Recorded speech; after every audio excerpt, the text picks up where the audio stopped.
What's going on, you guys? It's the Motorcycle Boss again, and today we're going to be tackling the parasitic draw issue that I've been having on my bike for years. I've had it for maybe 5 years or so, and I've been dreading knocking this out only because I've just been really lazy. But I got a new battery because the parasitic draw fried my old battery. I'm going to be showing you guys exactly what to look for and how to fix it.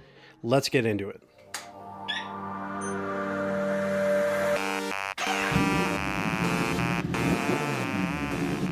Subscribers, welcome back, and if you're new here, this channel is based all around saving money and motorcycle mechanics, so if any of that interests you, feel free to go ahead and click that subscribe button, and that way you guys can learn something, and hopefully that'll be the worst thing that'll happen. If you guys are unfamiliar with what a parasitic draw is, basically it is where the battery has a continuous load on it regardless of it being turned on or off.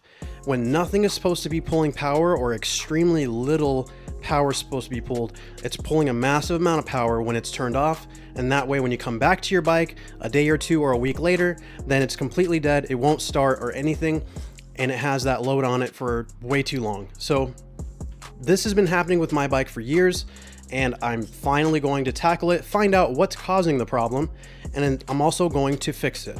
So let's get started. So the first thing you want to do is find out the max amp draw that your battery can handle. The first thing you need to do when it comes to that is by finding the amp hour rating of your battery. And you can typically find this in the service manual, or a quick Google search of your item number for your battery will work. So in this example, my battery is a 6 amp hour battery. I'm going to always want to divide that number by 2.4.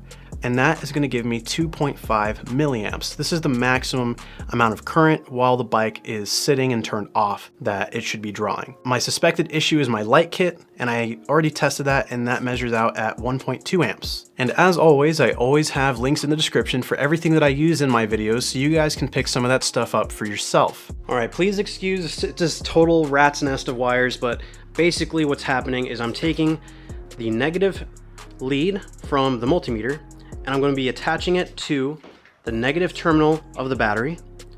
I have the lead that would go, basically the ground wire that would attach to the negative terminal. I have it disconnected, and anything on my bike that would normally connect to this that I've basically aftermarket installed, like alarm systems and such, will attach to this.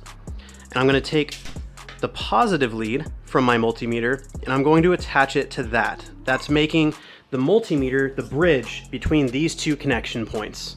So that way we'll put all the power that this is drawing, the whole bike is drawing while it's turned off, will be sensed by the multimeter. The multimeter was going to see everything. So let's get that hooked up and let's see what the multimeter reads. So first you're going to want to put your multimeter to amps, and then you're going to move your red cable or your positive lead over to the amp setting on your multimeter. Now we're putting everything together, and we're going to see what current draw is currently on the battery. It looks like we're around 9 milliamps, so I'm going to move it down to the milliamp section. And it's showing right there about 8 or 9 milliamps. My battery is not supposed to be anything over 2.5 milliamps. So we're going to disconnect the light kit and see if that fixes the issue, and absolutely it does. So I looked at the wiring diagram to see what circuit I could tap into so that way I can power my light kit. And I had an idea of using the rear brake light. So I tracked that wire down, and I have my alarm already connected to it. So I pulled that 10 amp fuse for the tail light that it's connected to, and I'm gonna see what current amp draw is already being pulled on that circuit. Since it's a 10 amp fuse, I wanna make sure I'm not gonna overload those wires. So hooked up the multimeter, we're gonna turn the bike on so that way we activate that circuit, and it looks like it's drawing very few amps. And we're actually looking at 74 milliamps, so very little, so I have a lot of headroom in that area. So I'm gonna strip the wire for the light kit. I already soldered everything together into that. If you guys want to learn how to solder, I do have a video that's going to be coming up soon, exactly teaching you how to solder, so stay tuned for that. I actually moved my ground wire for my light kit over to chassis ground, so that way I just decluttered the battery a little bit. Now I'm going to put the light kit fuse back together, reassemble everything.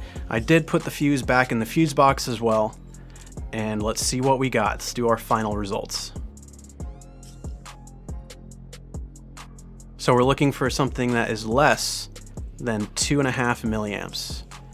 And exactly, we're under half of 1 milliamp. So we did it. And this is the result.